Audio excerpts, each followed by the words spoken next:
Bienvenidos sean a mi canal. En esta ocasión vamos a hablar acerca de la fisiología vestibular. Con respecto al vestíbulo o el sistema vestibular, sabemos que es el encargado principalmente del equilibrio. ¿Y qué es el equilibrio? Pues es el mantenimiento de la posición adecuada a cada circunstancia, tanto en condiciones estáticas, es decir, en donde no tenemos ningún solo movimiento, cinéticas, en las cuales no somos nosotros los que nos movemos, sino que estamos en algún lugar como en un auto, inmóviles o en un elevador, y en condiciones dinámicas donde hay movimiento. Para el equilibrio nosotros necesitamos tres sistemas, la funcionalidad de estas: el sistema vestibular, el sistema propioceptivo y el sistema visual. Con respecto al sistema propioceptivo, este informa acerca de la posición de la cabeza y de las distintas partes del cuerpo en relación con la atracción que ejerce la fuerza de gravedad. Esta procede de la musculatura de los pies y de la región cervical principalmente, y el conjunto de las articulaciones, tendones, músculos de tobillo y cervicales poseen unas estructuras llamadas mecanorreceptores, que envían información al tronco encefálico, incluyendo a los núcleos vestibulares y núcleos oculomotores, y a la formación reticular, centros que son así alertados sobre la posición y movimientos corporales y la dirección de la mirada. Con respecto al aparato o al sistema visual, este informa de la posición de las distintas partes del cuerpo observándolas directamente, reconoce la posición del cuerpo respecto a los objetos que lo rodean y registran la velocidad y los cambios de sentido de nuestro desplazamiento. Con respecto a la función vestibular, pues nos sirve para la orientación en el espacio, bipedestación, marcha, movimientos y conservación de la postura. Esto lo hace mediante la posición, en la posición de bipedestación se consigue el equilibrio porque ambos laberintos, tanto el derecho como el izquierdo, empujan con igual intensidad y eficacia, manteniendo el cuerpo vertical y en línea media. Cuando un laberinto se torna hipovalente o hipofuncional, el lado sano empuja más al paciente y este cae hacia el lado enfermo. Por ello, cuando se explora lesión vestibular con la prueba de Romberg, el enfermo cae hacia el lado afectado. Como vemos aquí tenemos el resumen de las distintas funciones del órgano vestibular, y estas incluyen el equilibrio, el control de la postura, la adaptación oculomotora, el control neuroendocrino y la codificación de los movimientos de la cabeza. Con respecto al órgano vestibular, se le considera como un verdadero acelerómetro, y esto lo vemos por la función de sus distintas estructuras.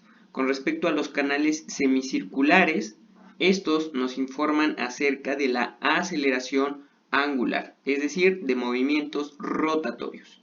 Con respecto al utrículo y al sáculo, estos nos informan acerca de la aceleración lineal. Vamos a iniciar con la fisiología de los canales semicirculares. Como vemos, la unidad funcional de estos canales semicirculares pues son las crestas ampulares. Estos nos informan acerca de la aceleración angular, es decir, movimientos de giro o rotación, como ya lo vimos anteriormente. Una aceleración angular va siguiendo el mismo eje de un canal semicircular. Esto origina que la endolinfa se mueva en sentido contrario al de la aceleración. Es decir, si aquí tenemos que movemos la cabeza en dirección a la derecha, la endolinfa se va a mover en dirección opuesta. Así pues, tenemos como concepto de aceleración al movimiento de la endolinfa que moviliza la cúpula, la cual empuja los cilios de las células neurosensoriales, y estos a su vez van a ser estimulados. Por otra parte, la desaceleración o deceleración se producirá un movimiento endolinfático contrario. y la cúpula vuelve a la posición de reposo. Muy importante, al ir aumentando la aceleración, la cúpula incrementa su torsión. Esta nunca va a ser mayor de 3 milímetros. Al cesar la aceleración, la cúpula retorna paulatinamente a su posición de reposo sin sobrepasarla nunca. En cambio, en la deceleración, al decrecer la rotación se producirá un movimiento endolinfático en sentido contrario y la cúpula vuelve a la posición de reposo nuevamente sin sobrepasarla. Muy importante, antes de continuar debemos de hablar acerca de las características comunes y las características propias de cada una de las células que encontraremos en el sistema vestibular.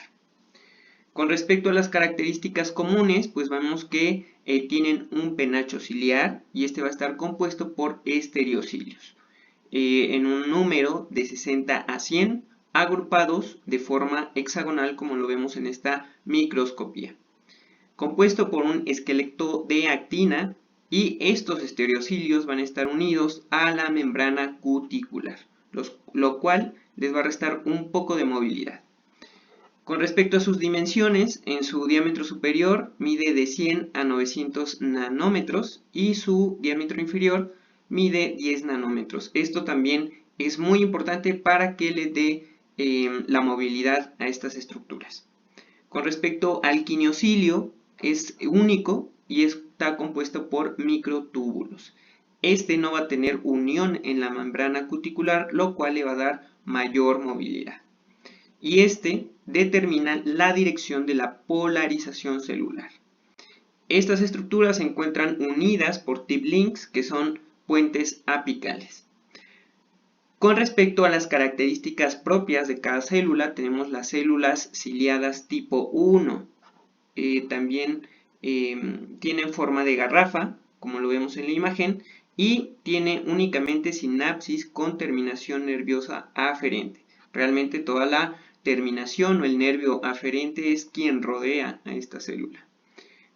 Con respecto a las células ciliadas tipo 2, estas van a tener forma de prisma o cilíndricas y sus sinapsis directas van a ser con terminaciones nerviosas tanto aferentes de color amarillo como fibras eferentes, también llamadas en botón. ¿Cómo se va a llevar a cabo la mecanotransducción?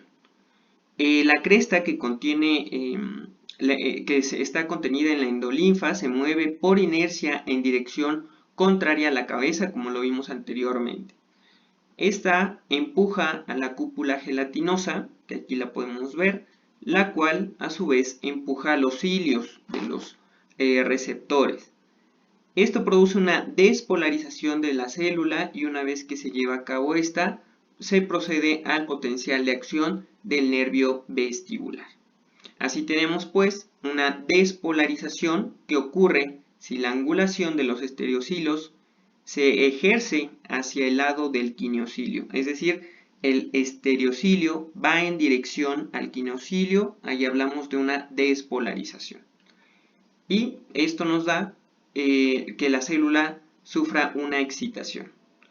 En contraparte tenemos la hiperpolarización, si la angulación de los estereocilios se ejerce hacia el lado contrario u opuesto del quiniocilio, este va a sufrir una inhibición. Y aquí tenemos un ejemplo de los canales semicirculares horizontales. Muy importante, cuando un canal semicircular se excita, el otro se inhibe. Aquí tenemos el izquierdo y aquí tenemos el derecho. Si nosotros giramos la cabeza hacia el lado derecho, vamos a tener que la corriente endolinfática va a ir en contraposición a esta, es decir, va a ir hacia el lado derecho.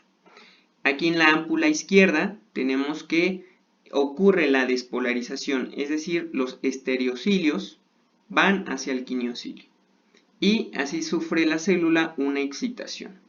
En contraparte, como vemos este principio que cuando un canal semicircular se excita, el contralateral se va a inhibir, es decir, la corriente igual va a ir hacia la derecha, pero ahora los estereocilios ejercen hacia el lado opuesto del quiniocilio y así pues se va a producir una hiperpolarización que produce la inhibición celular. Aquí tenemos un esquema donde nos ejemplifica todo este proceso.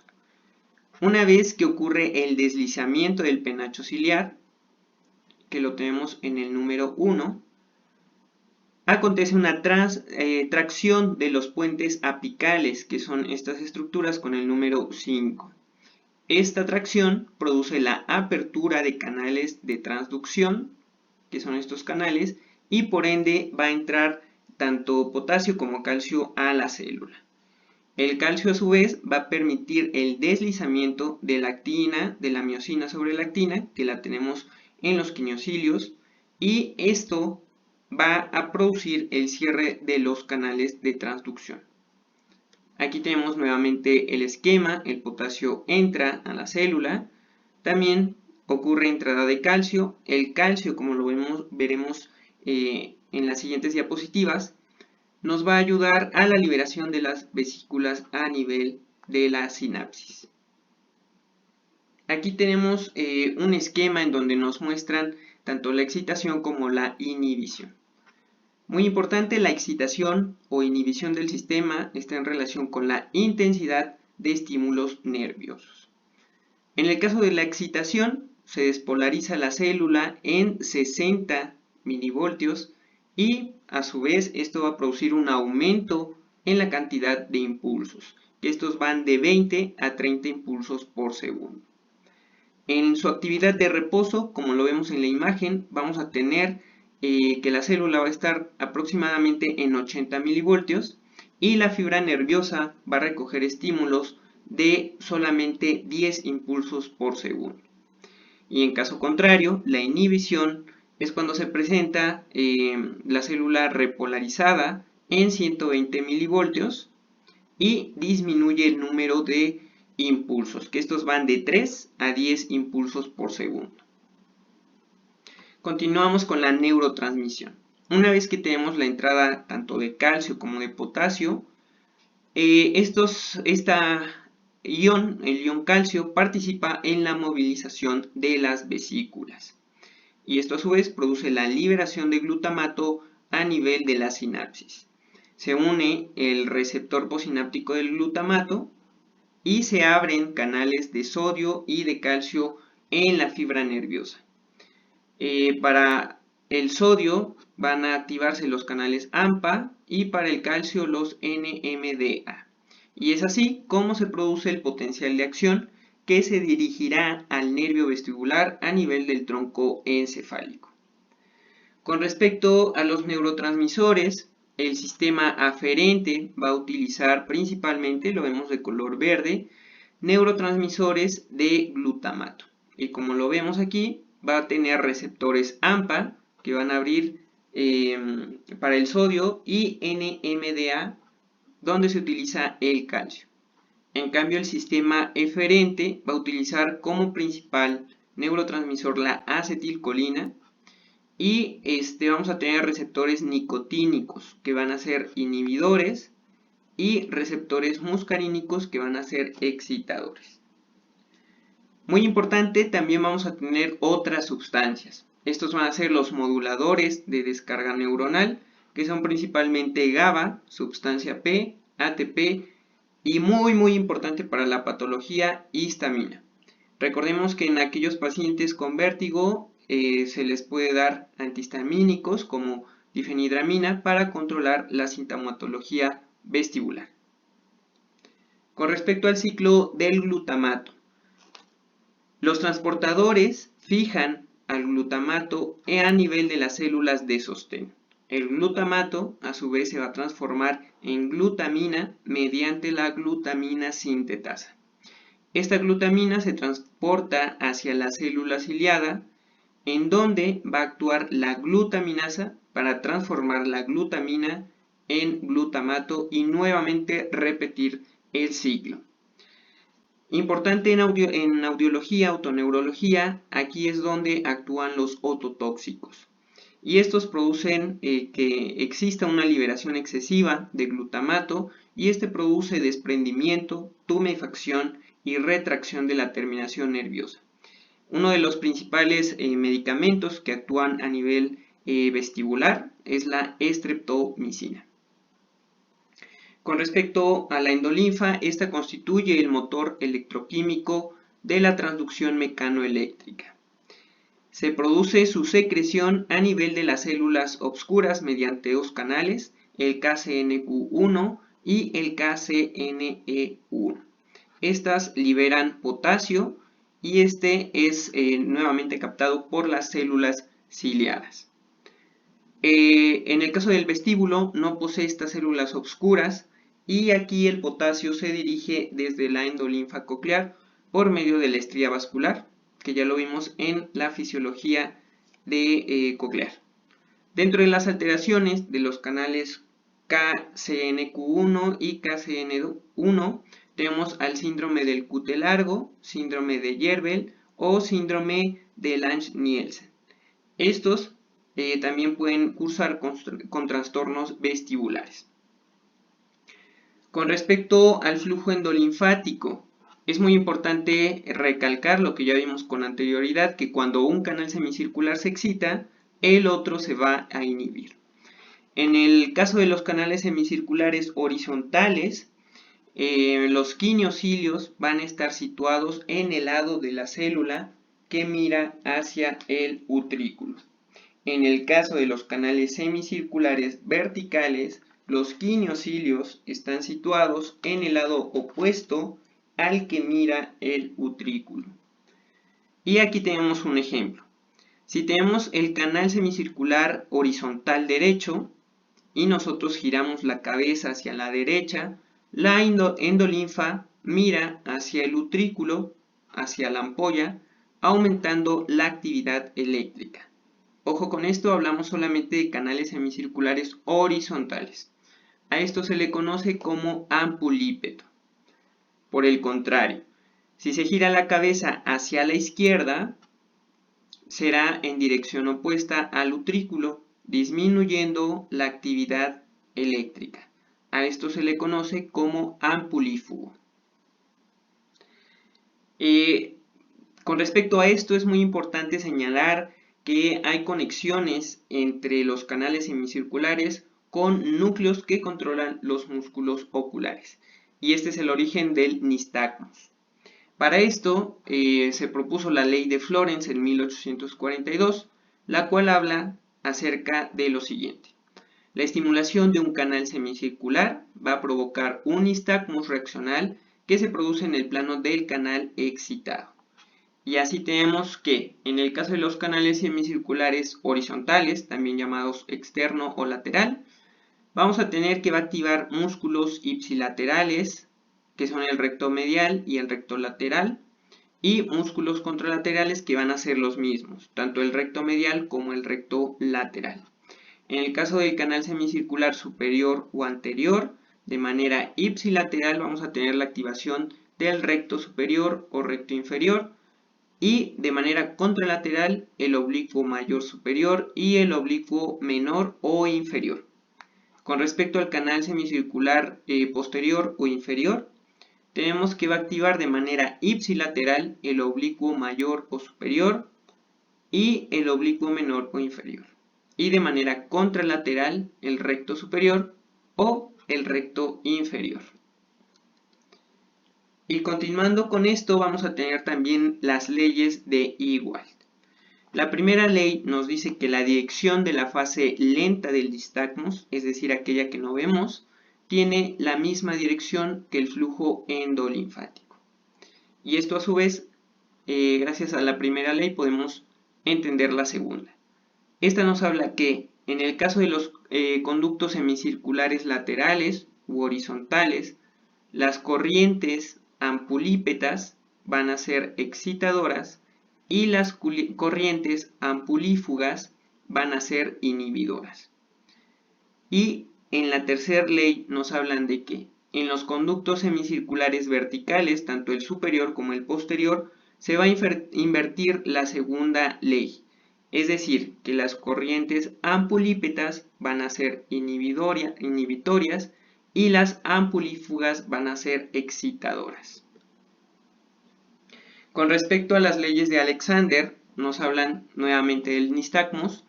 El nistagmus espontáneo se va a incrementar cuando se mira hacia el componente rápido y disminuye cuando se mira en dirección de la fase lenta. Así vamos a tener 3 grados. El grado 1 es cuando el nistagmus solo aparece al mirar hacia el lado que bate la fase rápida. Es decir, aquí como ejemplo, únicamente el lado derecho. De grado 2, cuando el nistagmus se observa también cuando la mirada se dirige hacia enfrente o posición primaria, y aquí ya tenemos el nistagmus que aparece tanto del lado derecho como enfrente. Y finalmente grado 3, cuando el nistagmus se mantiene en cualquier dirección de la mirada, es decir, derecho, enfrente y a la izquierda. Vamos a continuar con la fisiología de la mácula. Principalmente vamos a ver utrículo y sáculo.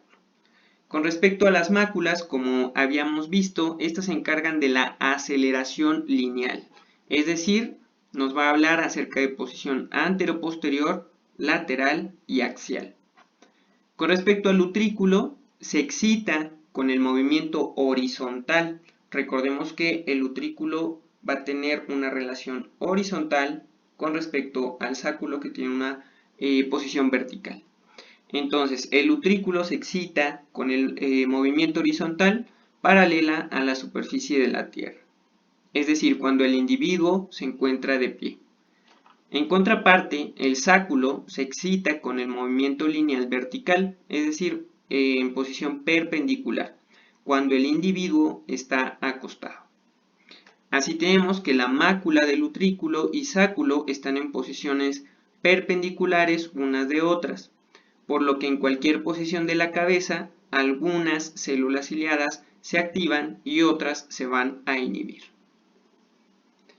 La membrana con los otolitos tracciona lateralmente los estereocilios en una u otra dirección, y así vamos a tener tanto la hiperpolarización como la despolarización.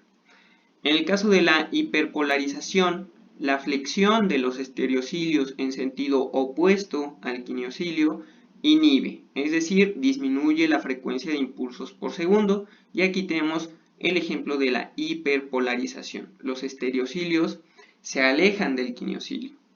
Con respecto a la despolarización, la flexión o inclinación de los cilios hacia el quiniocilio excita el sistema. Es decir, que va a haber un aumento en la frecuencia de impulsos por segundo en la actividad eléctrica de la fibra. Entonces aquí tenemos la ejemplificación de la excitación.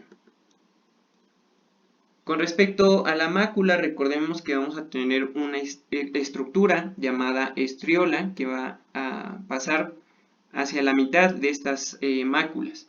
La estriola divide cada mácula en dos zonas. Es identificable por su composición con menos otoconias. Sus penachos ciliares son más grandes y hay células tipo 1 preferentemente. Obviamente con sus células ciliadas tipo 1. En el caso del utrículo, el quiniocilio se asienta próximo a la estriola, y en el caso del sáculo, el quiniocilio se aleja de la estriola. Ante un movimiento de las células situadas en un lado de la estriola, se van a estimular, mientras que del otro lado se van a inhibir. Esa es la importancia de esta división gracias a la estriola. Posteriormente a esto, el mecanismo va a ser el mismo. Ocurre una mecanotransducción, una neurotransmisión y finalmente el potencial de acción a nivel neuronal. Algo peculiar en el caso de las máculas va a ser el metabolismo de las otoconias. Con relación a la otoconina, es la estructura primaria para la formación de las otoconias. Esta se va a secretar por parte de las células transicionales. Las células transicionales también van a secretar bicarbonato gracias a un canal que es la pendrina. Esta pendrina es una proteína que se expresa en el oído, tiroides y riñón y tiene la finalidad de facilitar el transporte de yodo, cloro y bicarbonato al interior de las células. En el caso del oído, funciona como un transportador de bicarbonato. Por parte de las células epiteliales del muro, que aquí las tenemos, estas van a tener dos canales, el TRPV5 y el TRPV6. Estas permiten la transferencia de calcio hacia el interior. Las concentraciones de calcio y el pH van a transformar la otoconina en una otoconia. Las otoconias se depositan en la membrana otoconial y así ejercen su función de tracción. Con respecto a alteraciones del metabolismo de estas otoconias, tenemos el síndrome de Pendred y la supresión de estrógenos. En estas alteraciones vamos a tener que se producen otoconias gigantes, lo que puede favorecer su expulsión y pues por obvias razones la presencia de vértigos posturales. Vamos a continuar con la vía vestibular. Esta está formada por 3 neuronas. La primera se encuentra a nivel del ganglio de Scarpa, la segunda a nivel de los núcleos vestibulares y finalmente la tercera a nivel del tálamo. Con respecto a la primera neurona, esta está formada por el ganglio de Scarpa y está formada por neuronas procedentes de los nervios vestibulares, tanto el superior como el inferior. Estos se unen con el nervio coclear para formar el octavo nervio craneal y así penetran a nivel del tronco encefálico en el ángulo pontocerebeloso. Con respecto a la segunda neurona, aquí vamos a tener una división importantísima. Tenemos los núcleos vestibulares. Estos como tal los vemos en la imagen. Se encuentran localizados a nivel del tallo cerebral, a nivel de la protuberancia. Va a tener ciertas relaciones. Lateralmente vamos a tener esta estructura llamada cuerpo restiforme que corresponde al pedúnculo cerebeloso inferior. A nivel superior vamos a tener al brachium conjuntivum, que no es nada más que el pedúnculo cerebeloso superior. Y a nivel inferior vamos a tener el núcleo y el tracto espinal del trigémino. Medialmente va a pasar una estructura llamada formación reticular. Con respecto a los núcleos vestibulares vamos a tener 4. El superior, también llamado de Bechterew o Lewanowski, que va a ser el encargado de regular el reflejo vestíbulo-ocular. El lateral o externo, también llamado de Deiters, que va a ser el encargado de regular el reflejo vestíbulo-espinal. Y el inferior o descendente, también llamado de Roller, de von Monachov o de Gillis, que va a ser el que coordina los núcleos contralaterales. Y la estructura medial o interno va a ser el triángulo de Schwalbe. Este va a ejercer control en los movimientos cervicales y oculares. Vamos a ver cada una de estas estructuras. Con respecto al núcleo superior de Bechterew o Lewanowski, su localización va a ser desde la parte caudal del núcleo motor del trigémino al polo inferior del núcleo abducens. Vamos a tener una porción central que interviene en el reflejo vestibulo-ocular y otra periférica que va a tener conexiones con su homónimo contralateral y el núcleo vestibular medial. Muy importante, va a tener 22.000 neuronas y cada una de ellas va a tener una medida de 32 micrómetros. Con respecto a sus relaciones, lateralmente van a estar dadas con el pedúnculo cerebeloso superior y medialmente está próximo al suelo del cuarto ventrículo. Con respecto a su función, como ya lo vimos, regula el reflejo vestíbulo-ocular. Y sus conexiones, vamos a tener fibras aferentes vestibulares primarias, es decir, son las que llegan por parte del canal semicircular anterior hacia la zona medial, el canal semicircular horizontal y posterior hacia zonas laterales. Las aferencias del cerebelo también son importantes, van a proceder del flóculo hacia el centro de este núcleo y del nódulo y úvula hacia la periferia. Se une al fascículo longitudinal medial para inervar los músculos extraoculares. Continuamos con el segundo núcleo, el núcleo lateral o externo, también llamado de Deiters. Este va a tener su localización que comienza por debajo del nivel del núcleo abducens y termina en el extremo caudal del núcleo superior.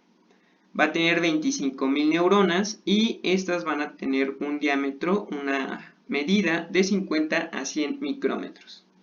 Con respecto a sus relaciones, de forma rostral, vamos a tener la rodilla del nervio facial y va a reemplazar a nivel superior al núcleo superior.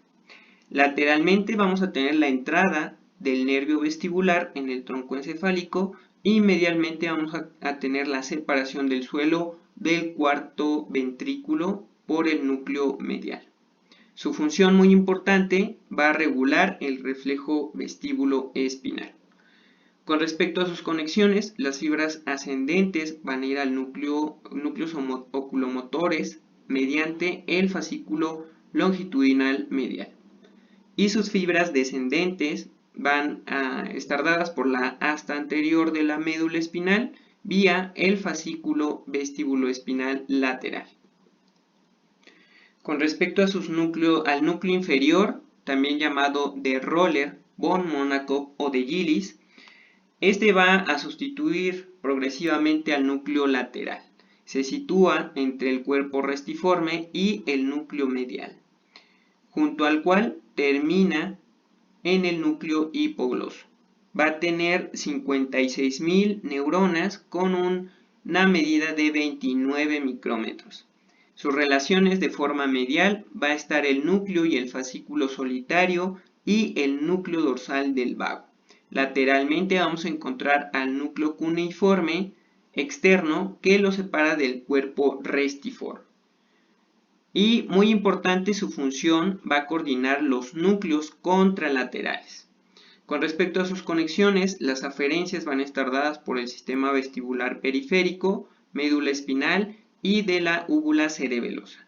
Y sus eferencias van a estar dadas por conexiones cerebelosas, reticulares, espinales y oculomotoras. Finalmente tenemos el cuarto núcleo medial, también llamado triangular de Schwalbe. Su localización se extiende por el suelo del cuarto ventrículo, va a ser el que va a tener mayor cantidad de neuronas y por ende el más grande, 128.000 neuronas con una medida de 28 micrómetros. Sus relaciones, lateralmente va a estar el núcleo lateral en su parte más rostral y por el núcleo descendente en el resto. De forma caudal vamos a tener el núcleo del hipogloso. Su función principal va a ser el control de los movimientos cervicales y oculares. Y con respecto a sus conexiones, vamos a tener fibras aferentes. Estas van a estar dadas por fibras vestibulares primarias de la médula espinal y del cerebelo. Con respecto a las fibras eferentes, van a estar dadas por núcleos de motoneuronas extraoculares y de la médula cervical. Muy importante, este núcleo va a dar origen al fascículo vestíbulo-espinal medial y fibras que van del vestíbulo cerebelo, formación reticular y núcleo del vago. De manera muy breve vamos a hablar acerca de núcleos accesorios. Estos van a estar dados por el núcleo intersticial o de Cajal, que lo vemos aquí, y este va a tener una localización lateral al núcleo lateral y se va a localizar entre este y la entrada del nervio vestibular. Va a recibir fibras de las máculas y de las crestas y proyecta sobre núcleos vestibulares principales, principalmente el núcleo oculomotor, el flóculo a nivel del cerebelo y la médula espinal. Vamos a tener un grupo Y, este se localiza en la parte dorsal del área caudal del núcleo lateral, recibe fibras tanto del sáculo y del flóculo y se proyecta en el cerebelo y a los núcleos oculomotores de los movimientos oculares hacia arriba.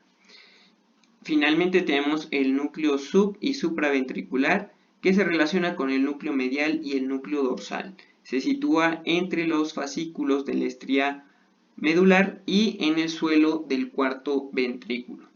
Finalmente, de forma breve, solamente vamos a hablar acerca de estos núcleos accesorios. Vamos a tener varios grupos: el grupo X, grupo F, grupo Z, grupo M, grupo P y grupo I. La diferencia entre los núcleos de los 4 núcleos principales que vimos con estos accesorios es que los accesorios son constantes y no se encuentran en todas las personas ni en todas las especies animales. Finalmente vamos a hablar de las fibras aferentes y eferentes de los núcleos vestibulares. Con respecto a las fibras aferentes, vamos a tener que estas proceden de las ámpulas y las máculas. De color rojo las tenemos. También a nivel espinal van a llegar a los núcleos, a nivel de cerebelo, que lo tenemos de color morado, y vamos a tener conexiones comisurales, es decir, entre los núcleos derechos e izquierdos. Con respecto a las vías eferentes, tenemos vestíbulos cerebelosas de color verde, las vestíbulo-espinales, que estas vamos a dividir en dos fascículos: el fascículo vestíbulo-espinal lateral y el fascículo vestíbulo-espinal medial. Y finalmente aquellas que van hacia para constituir el reflejo vestíbulo ocular, tenemos el vestíbulo oculomotoras de color rosa. Y finalmente las vestíbulo corticales, que van a ir hacia el tálamo, es decir, hacia la tercera neurona. Importante en el caso de los canales semicirculares: estas fibras van a proceder de los canales semicirculares anterior y horizontal, y estos van a ir hacia los núcleos superior y medial. Con respecto a los posteriores, el canal semicircular posterior va a ir hacia el núcleo superior, medial e inferior. El utrículo va a ir hacia el núcleo lateral, medial e inferior. Y finalmente el sáculo va a ir hacia el núcleo lateral, medial e inferior. Las proyecciones aferentes cerebelosas, tenemos varias conexiones. Con respecto al vestíbulo cerebelo o arquicerebelo o flóculo nodular, estas van a ir hacia el núcleo vestibular superior y medial. Con respecto al lóbulo anterior del vérnix o paleocerebelo, estas van a ir hacia la mitad dorsal del núcleo vestibular lateral. Y finalmente las del techo, núcleo del techo, van a ir hacia el núcleo lateral y el núcleo inferior. Listo, y finalmente vamos a tener las eferencias de los núcleos vestibulares. Vamos a hablar un poco de cada una de las características de cada una de las vías. Con respecto a los núcleos oculomotores, el núcleo vestibular superior envía proyecciones al núcleo del motor ocular común homolateral. El núcleo medial conecta con los núcleos oculomotor y troclear contralaterales. Y finalmente el núcleo lateral contacta con el núcleo oculomotor y el núcleo del abducens. Estas conexiones van a dar soporte al reflejo vestíbulo ocular, que con movimientos de los ojos mantiene la imagen que queremos mirar fija en la retina, aunque se modifique la posición de la cabeza. Y estos son responsables principalmente de los movimientos oculares en el nistagmus. Con respecto al asta anterior de la médula, esta proceden de los núcleos laterales mediales y dorsales. Salen fibras que forman el fascículo vestíbulo espinal y contactan con interneuronas y motoneuronas alfa del asta anterior de la médula. Estas proyecciones explican los movimientos reflejos de sostén y enderezamiento. Con respecto al sistema nervioso autónomo, las fibras de la vía vestíbulo autónoma discurren desde los núcleos vestibulares por una vía ascendente, es decir, noradrenérgica, que va hacia el complejo branquial y de ahí a los núcleos dorsal del vago y ambiguo y a la formación reticular pontina ventrolateral. Y otra descendente, serotoninérgica, que se dirige al núcleo del tracto solitario, los núcleos dorsal del vago y ambiguo y la formación reticular pontina. Todas estas conexiones vestíbulo-parasimpáticas son responsables de las reacciones vegetativas en caso de vértigo, es decir, que se acompañan de sobreestimulación vestibular. Y esto nos va a dar que el paciente tenga palidez, sudor, náuseas o vómito. En el caso del cerebelo, existen conexiones aferentes y eferentes, principalmente con el lóbulo flóculo nodular, vestíbulo cerebelosa o cerebelo vestibulares. Realizan funciones facilitadoras e inhibitorias del tono muscular al modular la información vestibular y la consecución del tono mediada por el cerebelo. Con respecto al tálamo, al hipotálamo, existen conexiones entre los núcleos vestibulares y el núcleo rojo, vestibulorúbricas, implicadas en los reflejos de enderezamiento. Y finalmente, la formación reticular. Los núcleos gigante, parvicelular y abducens de la formación reticular reciben las fibras vestibulares tanto aferentes como eferentes. Aquí tenemos un breve resumen de las eferencias de los núcleos vestibulares. Con respecto al núcleo superior, tenemos que va a ir dirigido hacia los núcleos del tercero y cuarto par mediante el fascículo longitudinal medial. En el caso del lateral o externo, van hacia el fascículo longitudinal medial, igual para regular movimientos oculares, y el tracto vestibuloespinal. En el caso del inferior o descendente, van igualmente fibras vestibulocerebelosas secundarias, fibras reticulares, espinales y oculomotoras. Y en el caso del medial o interno, van a núcleo del abducens, fibras vestibulocerebelosas y hacia el fascículo longitudinal medial. Finalmente tenemos la tercera neurona. Esta va a estar localizada principalmente a nivel del tálamo, en el núcleo ventral intermedio. Su función es que aquí van a confluir la información sensitiva de áreas propioceptivas, vestibulares y visuales para la conciencia de la orientación corporal en el espacio. Estas fibras, como lo vemos en la imagen, únicamente van a proceder de la parte rostral del núcleo superior, la parte ventral del núcleo lateral y la parte caudal del núcleo dorsal. Estas proyecciones van hacia el tálamo y se proyectan sus axones de manera difusa sobre centros corticales. Entonces aquí tenemos que hacen relevo a nivel de tálamo y de tálamo van hacia la corteza, principalmente corteza parietal insular vestibular, o también conocida como CBPI, que es la corteza asociativa parietotemporal, y áreas retroinsulares, principalmente el área 3A y el área 2B, que se localizan en la punta del surco intraparietal. Listo, eso es todo por este tema, un poco extenso, pero espero que les sirva de mucho. Muchas gracias y hasta luego.